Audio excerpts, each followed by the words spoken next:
Hello everyone, DM Gashbad here. Every year I take a bit of a break through September to October to focus solely on Halloween, so that's why you haven't heard from me in a while. Hey, I have other hobbies. But I'm back, starting up the miniature gaming again, and to start with, I'm going back to Ghostbusters the board game, which I'm playing with my 3 kids. We are on the second scenario of the Slimer Situation campaign. We're using the original 4 Ghostbusters, Pete, Ray, Egon, and Winston. And the goal, like in the last scenario, is to close all the portals. You can see the board set up here. We're starting in the Ecto-1 in the lower right, and the park contains the 3 open ghost portals along the left and top edges. There's a smattering of ghosts already on the board. The blue ones are the level 1s, the Galloping Ghouls. The teal ones are the level 2s, the Gruesome Twosome, and there is one purple one, the level 3 Boogaloo Manifestation. The differences with this scenario, well, first off, we don't have the special rule where the ghost will escape from our ghost traps and run around. That's great. I don't want to have to deal with that again. But the big issue with this scenario is that when we try to close a gate, it only takes 1 capture stream to close it, which is not too hard. But if we miss, a ghost pops out, and if we succeed, then 3 ghosts pop out. And take a look at the spirit world over here. Unlike last game, there are not a lot of ghosts in the spirit world, so it is a real possibility that you run out of ghosts in the spirit world, and of course, if you run out of ghosts and then are required to bring a ghost in from the spirit world, then you lose the game. As before, I've made sure that I had all the ghosts that start on the table painted, but most of the ones in the spirit world I've left unpainted. Just didn't want to commit that much time to ghosts that might never appear. And speaking of stuff that's painted, I never intended to paint terrain for this game. First off, the ghosts will occasionally walk on top of it or through it, so it might just make balancing miniatures difficult. Second off, I've been doing this for the Jaws of the Lion playthrough, and it's kind of a pain. It slows everything down. But I noticed in the last game we had a hard time keeping track of the red barrier fences. So there are these fences between the board tiles that you can't shoot or walk through, but since they're right on the edge of the board tiles, we had a hard time seeing them. So to help ourselves out and also to dress up the board a little bit, I did go and make these 80s graffiti style fences.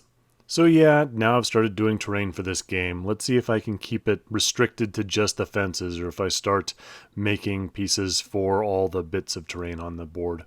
The last thing to note for this scenario is that the chaos die, which you roll at the end of every Ghostbuster turn, if the symbol on the chaos die matches an open gate, then a ghost pops out of that gate as usual.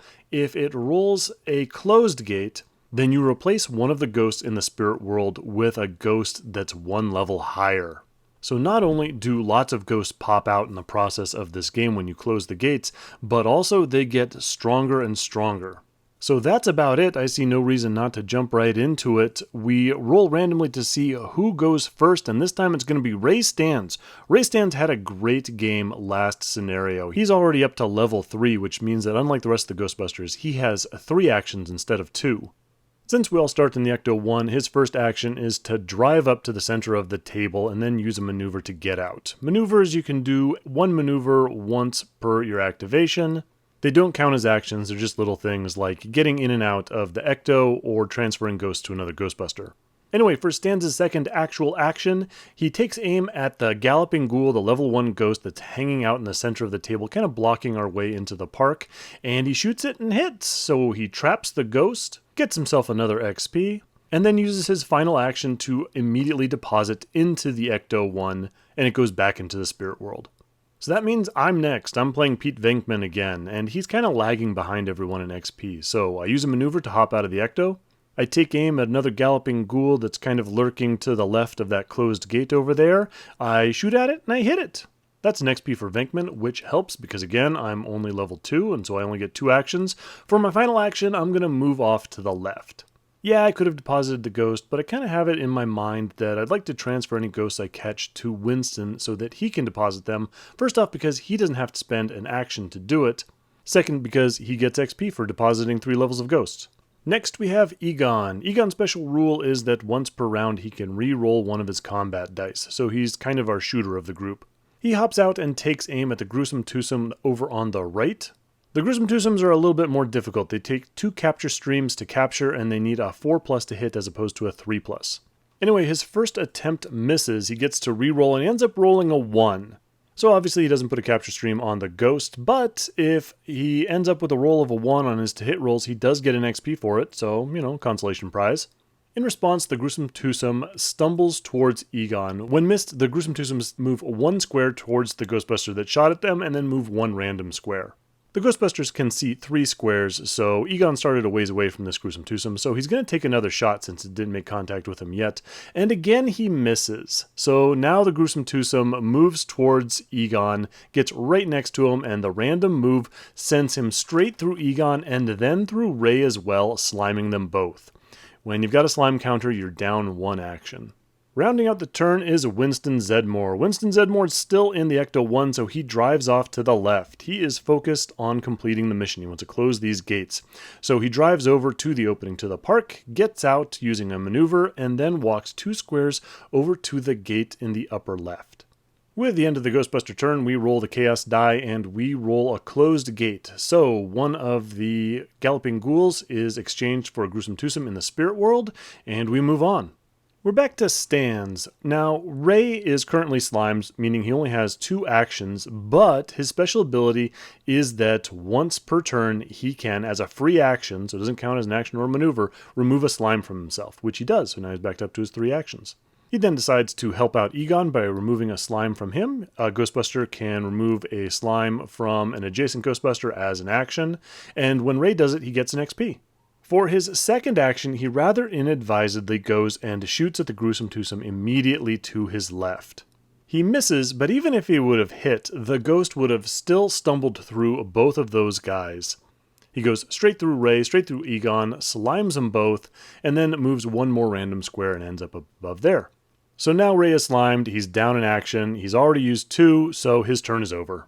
Dr. Pete Venkman is up next. He moves over to the left and shoots a Galloping Ghoul that's hanging out by the portal in the lower left, hits it, captures it, another XP.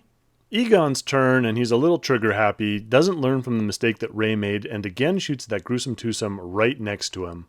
Again he misses, even with the reroll, and ends up with a 1, which, another XP, and not only that, it brings Egon up to level 3, which means that he now has another action. Unfortunately, because he missed the gruesome twosome, it splashes through him, moves another random square off to the lower right, and now Egon has 2 slime tokens on him, so even though he has a total of 3 actions, those slimes bring him down to 1, and his turn is over. Over to Winston. Winston takes aim at the Galloping Ghoul by the upper left portal, captures it, puts himself on the scoreboard, and then moves up right next to the portal. End of the turn, and it's my turn to roll the Chaos die, and I roll the Chaos symbol. Nice going, Pete.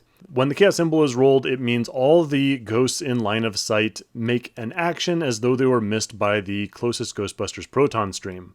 So the twosome in the center of the board staggers around a little bit, as does the twosome over by me on the left, but the Boogaloo manifestation, the big level 3 guy, he gets really agitated, plunges into Venkman, moves around, and then plunges straight back through him.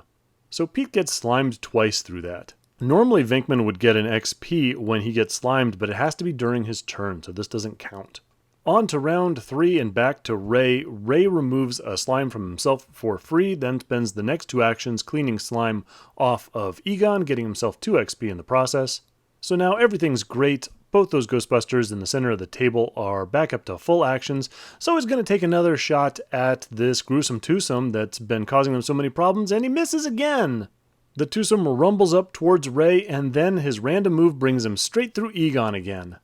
Just causing these guys a bunch of problems.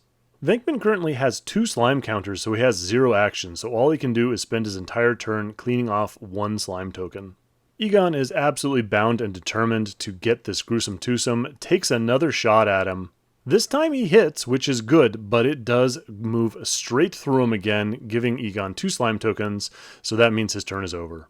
At least now there's a capture stream on that ghost, halfway to getting him. Up in the upper left, Winston realizes that he might not want to actually be standing right by the gate when he tries to close it, so he backs off a little bit and takes a shot at it. Again, mission focused. Unfortunately, he misses, which means that a ghost emerges. The Chaos die for the end of the round rolls a square, so a ghost pops out of the square portal in the lower left, and we're back to Ray. Ray finally captures the gruesome twosome that's been causing these 2 guys so many problems. Nets him and Egon an XP each. He then spends his next 2 actions cleaning the 2 slime counters off of Egon, which also gets him 2 XP. He is now level 4, which means that when he hits a ghost, he can remove a slime token from any Ghostbuster in line of sight. Venkman ignores the slime counter that he's got. He's only got 1 action, but he uses it to capture the ghost that just popped out of the square portal. Dr. Spengler is up next. He moves to the left 2 times, 4 squares, and then takes aim at the Boogaloo manifestation. Of course, that guy needs 4 pluses to hit, and he requires 3 capture streams to capture, so this guy's a tough customer. Again, Egon not rolling real well. Misses the Boogaloo manifestation, which means that it moves 2 squares towards the Ghostbuster and then 1 random square. I assume this meant that he moves like he normally does and it would send him through Pete, which gives him another slime token. His random move sends him back behind Venkman. This is actually a small rules mistake. When ghosts move towards something, they avoid other models where possible. So technically, Pete shouldn't have been slimed, but, he's so used to it at this point. Finally, Winston moves to the corner of the fence there. He takes aim at the Galloping Ghoul that he released from the circle gate. He captures it. I believe this now makes him level 3, which means that he has 3 actions. However, I'm not sure what he did with his 3rd action. Unfortunately, we're just having trouble cleaning up that upper left section of the board. For the chaos die, we roll a circle, which means that another ghoul pops out of the circle gate. Back over to Ray. Dr. Stans moves to the left twice and then takes aim at the Boogaloo manifestation. Turns out that he moved too close, and when he shoots, he misses, and so the Boogaloo crashes through Ray, sliming him, and then back through him with that random move, sliming him again. As a free action, Ray removed 1 of those slimes, but still not great shooting. Venkman's turn, he has no other option but to clean a slime token off of himself. On Egon's turn, he moves over to the Ecto-1 and then drives it to the lower left to that square gate. I think this annoys Winston because I think he really wanted to deposit a bunch of ghosts at some point to get his XP. Still, he consoles himself by taking a shot at the gate. He misses it, and so another ghost pops out, but then he shoots again and he closes it. So now 3 ghosts pop out. 1 of the Galloping Ghouls that emerges lands in the same spot as another ghoul, and so they are both removed from the table and we take a new gruesome twosome out. Winston gets an XP for closing the gate, and he rounds out his turn by capturing 1 of the ghouls that emerged, getting him another one. The chaos die rolls a closed gate, and so 1 of the ghosts in the spirit world is upgraded. Back over to Ray, which uses a free action to remove a slime from himself, going back up to his 3 full actions. He shoots at a nearby Galloping Ghoul, but misses. The ghoul runs off 2 squares, but not far enough. Ray can still shoot at it, and he hits this time, capturing it. And since he hit, he can now use his level 4 ability, which means that he can clean a slime off of Venkman. He finishes his turn by using a move action to move to the park entrance. Venkman's turn is next. He moves north over to Winston, and then takes aim at 1 of the ghouls that popped out of that closed gate. He hits it, captures it, gets himself an XP, which now makes him level 3 finally, so last of the Ghostbusters to get there, now has 3 actions, spends that new action he has to capture the next ghoul in the line. Then as a free maneuver, he takes all the ghosts that he's captured and hands them to Winston. Winston now has 7 Galloping Ghouls trapped in his ghost trap. The bad news is that with all those captured ghosts, the spirit world is really empty. It only has 3 ghosts left in it, so Egon, over by that gate in the lower left, if he goes and gets out and closes it like he wanted to do, then 3 ghosts are going to emerge, so that means that when the chaos die comes around, if any ghosts emerge, then we're going to lose the game. So instead, Egon drives back up to the upper left, over to where Venkman and Winston are. He gets out and finally gets the sights on his neutrino wand sorted out, and he fires 2 shots at the gruesome twosome hanging out by that park gate, hits twice, captures it, 2 XP for Egon. Winston's up next. As his special ability, he can, as a free action, deposit ghosts into the Ecto-1 in line of sight. He doesn't have to be right next to the car in order to do it. He also gets an XP for every 3 levels of ghost that he deposits, so he deposits 6 Galloping Ghouls into the Ecto-1. They go back into the spirit world. That's good, that gives us a little bit more breathing room. It also nets him 2 XP, so now he's going to head over to that gate in the upper right. Mission focused as always. Anyway, there's this gruesome twosome that's in his way, kind of blocking that path at the top. He takes a shot at it. He misses, but it moves off to the south, and it does give him a clear path, so he spends his next 2 actions just moving to the right. Unhelpfully, we now roll the chaos die and we roll a star, which means that a ghost emerges from that star gate that Winston was moving towards. Not only that, a galloping ghoul emerges and it ends up occupying the exact same spot as another galloping ghoul down to the south, and so they form a gruesome twosome, which is a pain because it reduces the total number of ghosts that we can feed into the spirit world. Anyway, new round over to Ray. Ray shoots at the square gate in the lower left. He misses, a new ghoul appears, he shoots at the ghoul, he captures it, takes another shot at the gate, misses again, and another ghoul emerges. Venkman moves over to the right to help Winston. He takes aim at the gruesome twosome that Winston cleared from the passage. He hits with his first shot, the gruesome twosome moves towards him, but doesn't come into contact, and then he hits with the second shot. Venkman has absolutely been on fire. Really good accuracy this game. Yeah, captures the gruesome twosome, gets himself 2 XP. With the Ecto-1 full of trapped ghosts, Egon gets back in the car and drives over to Ray to help him out. Can't get out again this round, you can only do 1 maneuver around, and getting into the car was that 1 maneuver. He does, however, deposit the gruesome twosome that he captured last round into the Ecto-1. You can do that while you're in the car. Winston in the upper right takes aim at the gate but misses, and the galloping ghoul emerges. He takes another shot at the gate though, and this time he closes it. 3 more ghosts pop out, one of which lands on another galloping ghoul and becomes another gruesome twosome. And for good measure, Winston captures one of the galloping ghouls that just emerged. So far we've only closed 2 gates and Winston has closed both of them. Good job.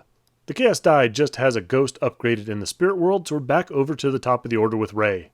With all those ghosts that emerged from the spirit world after Winston closed the upper right gate, the spirit world's looking kind of empty again, so Ray deposits all of the trapped ghosts that he's been carrying around into the spirit world to give ourselves a little bit of room to maneuver. He then shoots at that last square gate, looking to wrap this whole thing up, but he misses twice and 2 more ghosts emerge. Pete Venkman moves twice to help out.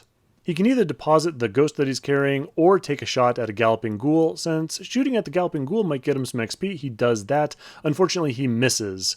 His hot streak had to end at some point, and the galloping ghoul runs off to the lower left. Egon emerges from the Ecto-1 after spinning donuts in the park for a while, takes aim at the last gate, and closes it. Nice job, Dr. Spengler. I show a bunch of ghosts emerging, but technically the game ends when the last gate is closed, all the ghosts get sucked into the spirit world, and the Ghostbusters win! So that game went a lot more smoothly than the first one. We're getting a hang of the rules, our Ghostbusters are getting a little bit more experienced, and not having the ghosts constantly escape from our traps is a real benefit. Anyway, I think the Ghostbusters generally worked pretty well together. When they're clustered up into groups, their abilities really do keep the team moving. However, special mention to Winston Zedmore, who moved off on his own and closed 2 of the 3 gates. Really sped things up.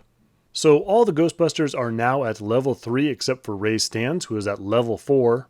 We'll move into scenario 3 when I can get a couple more ghosts and some fences painted up. Until then, if you have any questions, observations, or concerns, go ahead and leave them in the comment section below, and I will see you on the next one.